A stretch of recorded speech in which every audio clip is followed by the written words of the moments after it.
এটি কক্সবাজারের হিমছড়ির যে স্পটটা আছে, তো এই স্পটে একটি সুন্দর স্টোন ফরেস্ট।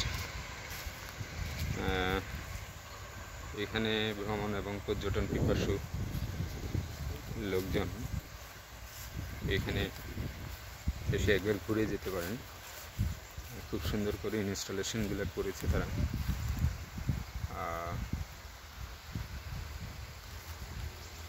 এখানে যারা দর্শনার্থীরা আসে, এটি তারা বলছে সবার জন্য উন্মুক্ত এই স্পটটা।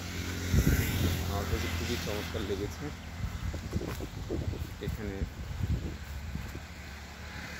পর্যটন পিপাসু লোকজন যারা এখানে হিমছড়িতে আসেন তারা একবার ঢুকে যেতে পারেন, দেখে যেতে পারেন এই স্টোন ফরেস্ট। ওরা যে স্কাল্পচারগুলো বসিয়েছে খুবই ন্যাচারাল। আমার কাছে খুবই ভালো লাগছে স্পটটা।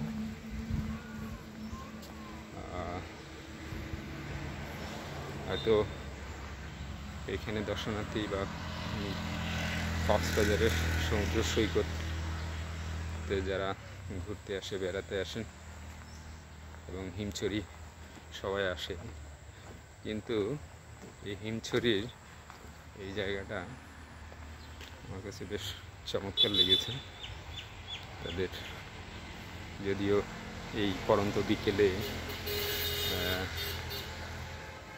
অনেক দর্শনার্থী নেই, কোলাহল নেই, কিন্তু তাদের এই ইয়েটা আমার কাছে খুব চমৎকার লেগেছে।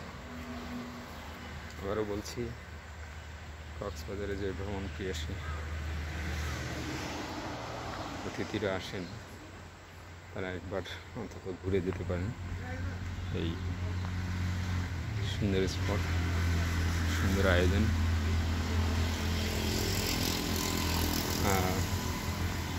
এটি স্টোন ফরেস্ট ওনারা বলেছেন সবার জন্য উন্মুক্ত এটি। এবং এখানে একটি খুব চমৎকার রেস্টুরেন্ট আছে, যেখানে আপনি দুপুরের খাবার খেতে পারেন।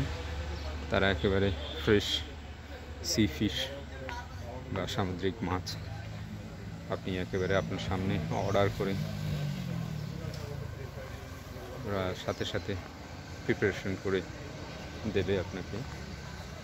হয়তো সন্ধ্যাবেলায় আসলে এটাই এই বিউটিটা বা এই অ্যাটমসফিয়ারটা অনেকের ভালো লাগবে, যারা একান্তে নিরিবিলিতে একটু খেতে চান, সময় কাটাতে চান।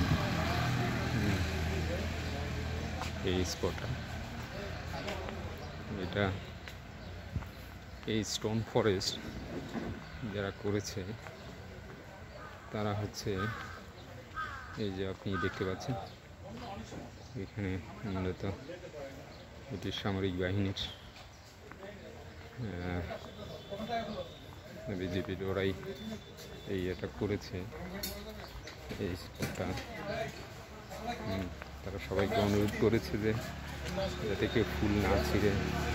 এখানে একটি ক্যাফে আছে, এই ক্যাফেতে আপনি হালকা নাস্তার পাশাপাশি তাতে দুপুরের খাবারও সেরে নিতে পারেন এই স্টোন ফরেস্টে। আমার কাছে খুবই চমৎকার লেগেছে এই আয়োজনটা।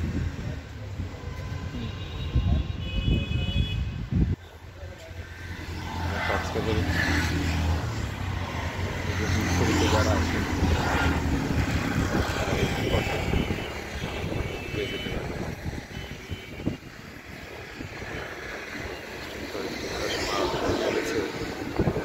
সবার জন্য উন্মুক্ত। আর এদিকে ক্যান্ডেতে বসে থেকে আপনি সমুদ্র সৈকতের ব্যবহারটাও পেতে পারেন। আমার কাছে খুবই চমৎকার লেগেছে এই আয়োজনটা। ধন্যবাদ, আবারও দেখা।